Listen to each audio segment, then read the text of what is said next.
ZH20240031. We are in progress from April 17th. We're going to go ahead and start with essentially the same format. We're going to allow Mr. Donovan as the applicant here to provide any updates and detail any discussions or conversations that we have with community groups. I'll then turn it over to the public, in this case, Ms. Nation, providing testimony that she would like. We'll hear from Mr. Rashid, provide the testimony that she do a staff report. And then we'll go back to the applicant to make any closing statements before we close the hearing. All right, I believe we are all still sworn to the prior hearing, so we'll go right into it. And Mr. Donovan, if you're ready, floor is yours. I am. Good morning. And Good morning. Thank you for the opportunity to be able to talk to the community groups. I met with Spencer Deutsch at his office at Spring Dot, and then subsequently last week I met with the Camp Washington Community Group at their regular meeting. It was an opportunity to explain my position on what we want to do down there. I think they voted, the community group voted to send a letter of opposition, which I assume you have,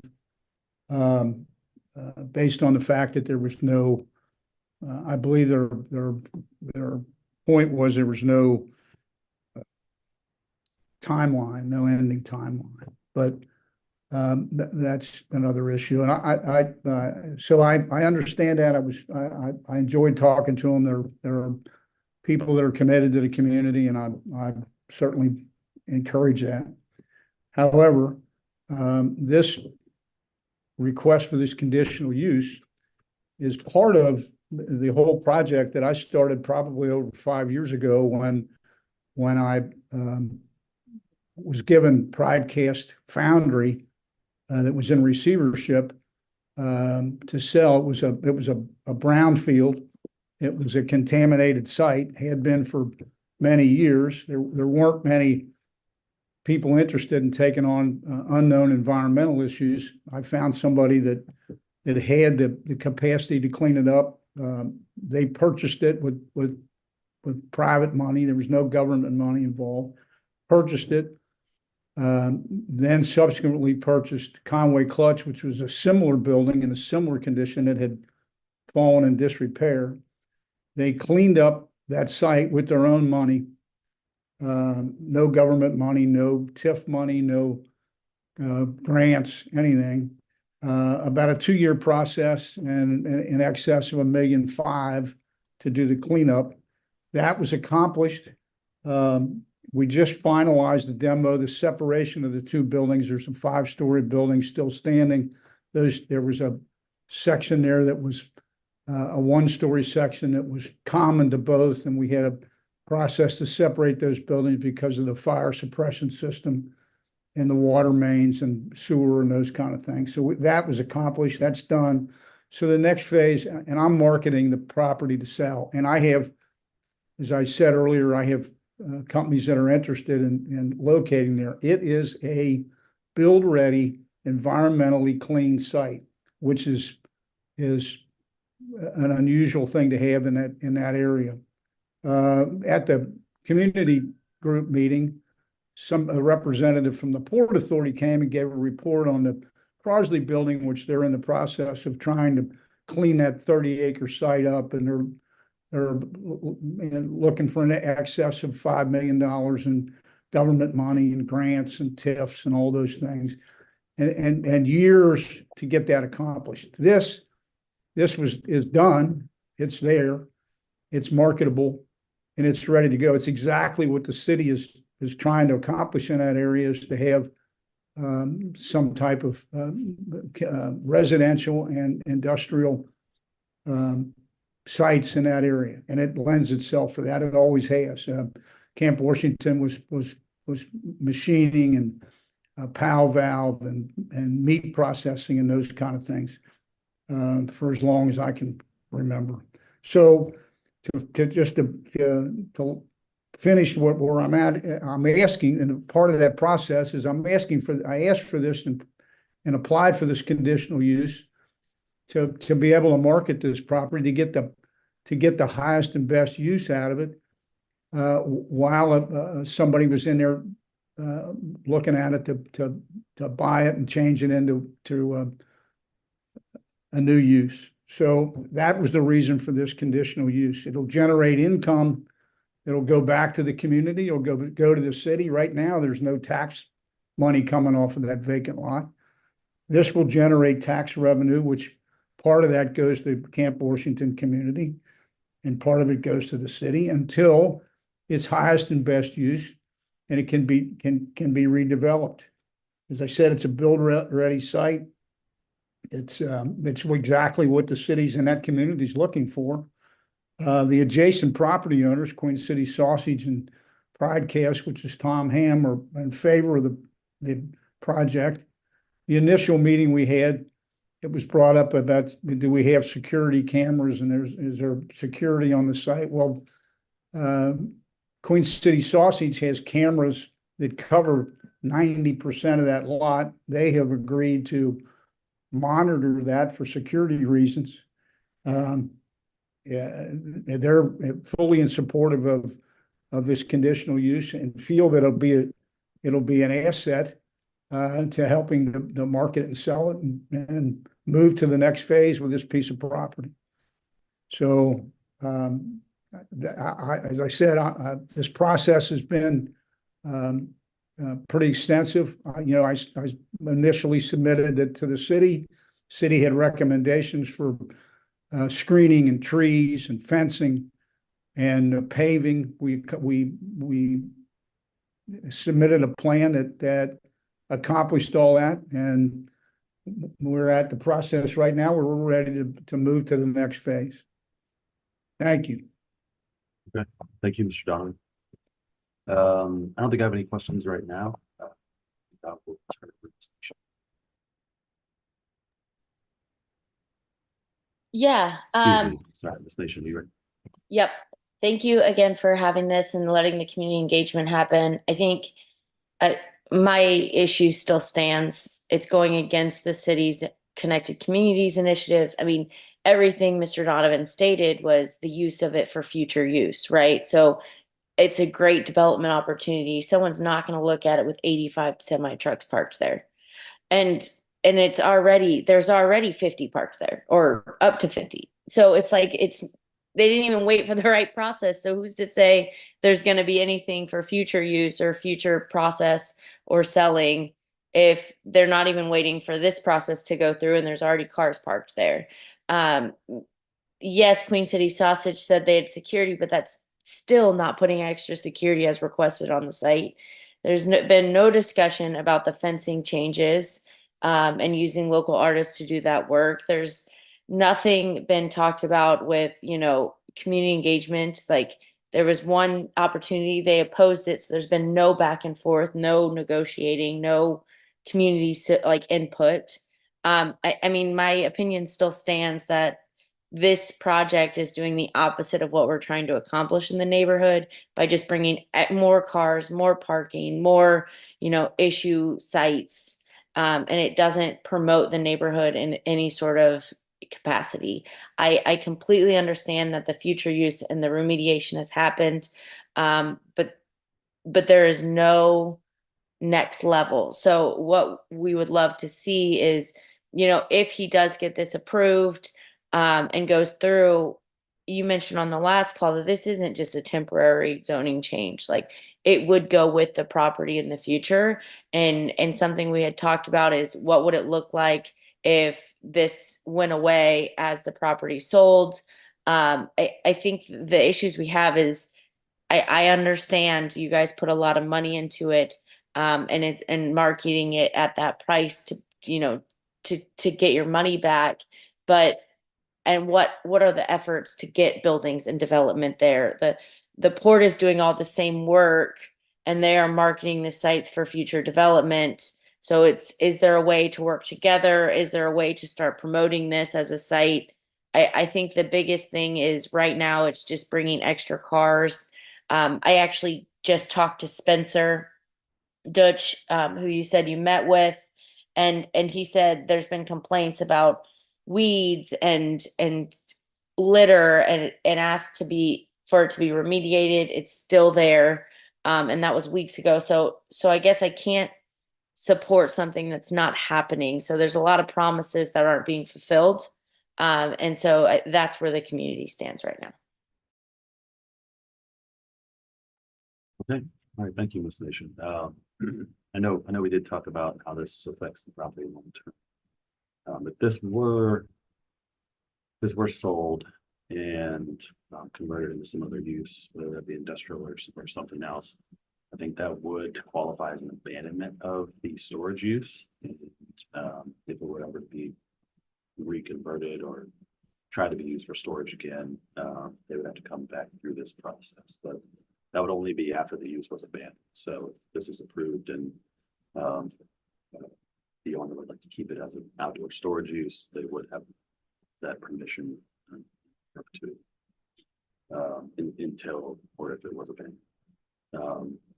So I just want to get that clear and put that on the record. Okay, thank you again, Ms. Nation, for your time, your testimony. Your work over there. Mr. Lashad, is there? I'm not sure. Like, did we go through your staff report last time? Did we get to that point, or? Briefly, not really. So I want to ask. I do have a question for Ms. Nation. You mentioned that there hasn't been more discussion of fencing and local artists. Can you speak more about that?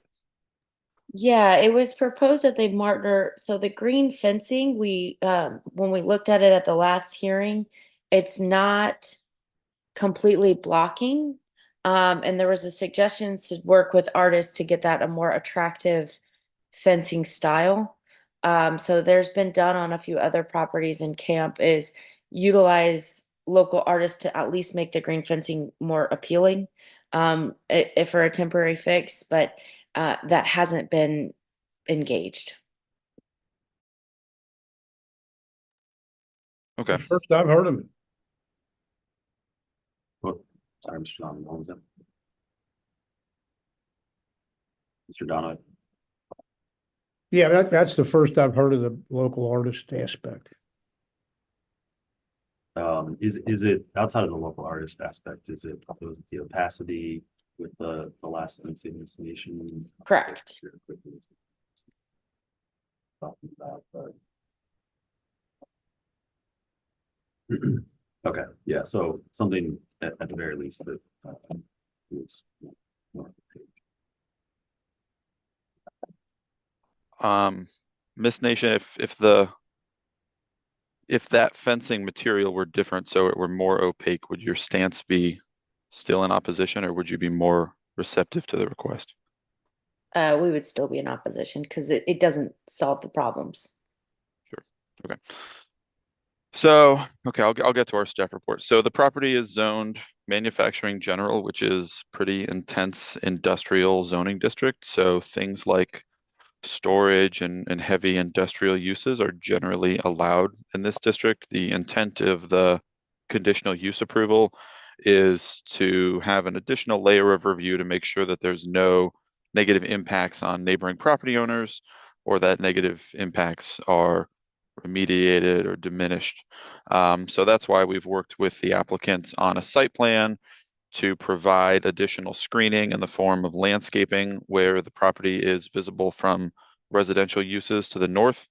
The site plan includes trees to help diminish visibility of the outdoor storage. Our recommendation was a fence, and what's been proposed is this screening in place of the fence, the green screening, which has been approved for conditional use approval for outdoor storage elsewhere in the city. And lastly, our recommendation was to pave the drive aisles so that there is not a lot of gravel spilling out into the right of way or dust being kicked up from the movement of trailers and vehicles on the property. So the concerns that we had, how this might negatively impact neighboring property owners, was views of the property as well as gravel. and those negative impacts have been diminished by screening, landscaping, and pavement. So for those reasons, staff recommends approval of the application. I would add, before the first hearing, I went out and visited the property, and this is why I asked Ms. Nation about the fence. I will note that the existing chain link fence is in poor condition. It does not have a top rail. It's rusty. It's falling down. So I do have some concern that the green material applied to it may not be durable or adequate enough. If the concern is visibility, I could understand a request that that fence be replaced, but it's not something that staff is formally recommending. One question for staff. Thank you for submitting your staff report, Mr. Rashad. Ms. Nation mentioned that perhaps this plan was not compatible or consistent with the connected communities legislation that's working its way through planning commission and council now. Having worked on this a little bit myself with this legislation, it does make me wonder about what are the proposed new parking lot landscaping standards in human scale development. And so my question, along with the question, Mr. Rashad, is, in your opinion, does the design and the plan of the parking lot as proposed comply with the human scale development standards that are outlined? Yeah, it's a good question. Not landscape. So we're not necessarily like treating this as a parking lot, but if we were, no, the site plan does not meet those requirements. The parking lot landscaping requirements are 1 tree along every 25 feet of frontage where abutting the right of way, and the proposed site plan does not offer that. And you said you're not treating this as a parking lot, it's just outdoor storage of materials. Correct. Which would you say is more intense use? Has more of an impact on? I would say outdoor Visuals. storage is a more intense use than a parking lot. All right, thanks, Mr. Lashad. Appreciate that. Sure. All right, Sean, I'll turn it back over to you. You can respond to anything you've heard during the hearing today or last week, and then make any closing remarks. No, I just, as I said earlier, just appreciate the opportunity to meet with the people and talk to them. I've been involved in that piece of property, as I said earlier, for over 5 years, taking it from a blighted brownfield to a build-ready, clean site. And as far as marketing it, that's what I do. That's my job. I don't see any collaboration with the ports. They deal in government money and state funding and all those things, and they're years away from any kind of a marketable site, which, that site is build ready, and it's taken 5 years to get it to where it is. And this is, for me, the logical next step in getting it to where it's the next asset for that community. Both property owners, Queen City Sausage and Tom Ham, are supportive of it, adjacent property owners. And we've complied with the city requirements. And as you stated earlier, as Matt stated, I think it's zoned manufacturing. It can have vehicles on it. It can have, if somebody's manufacturing there, I mean, that's what that area is zoned for. So I'm just, and that's the reason that it has value. That's the reason that I think it'll bring the number that we're close to what we're asking. And there's a site not far from there that is residential on the other side of on the parkway, that there's apartments going up there that people were opposed to when they did that, I recall. but it's sold for over $1 million an acre. So, you know, we've tried to comply, yeah, and you know, I put a request in to the owner to come down and clean the outside area up, weeds, which they had scheduled to do, and then because of weather didn't, but it's on their schedule to do, and that's the business they're in. So, no, I appreciate everybody's input, and I'd like to take this to the next level. Thank you. Good, thank you. I think we'll leave it at that. I am going to go out and do another site visit and review all the testimony from the last hearing and this hearing before making a final decision on this one. I know that we've already been sort of pushed back a month on this, so I'll do everything I can to get that decision out to you as quickly as possible. Once I make a decision, that type it up and put it in writing. And then as soon as I'm finished with that, I'll put it in a PDF and I'll email it to everybody who's in the hearing here today, including Mr. Deutsch from last week. So everyone will have a copy of this decision as soon as it's complete. If either party would like to appeal the decision, that is something that is available to you, or an option that's available to you, and there'll be some basic instructions at the bottom of the decision how you can do that if you would like.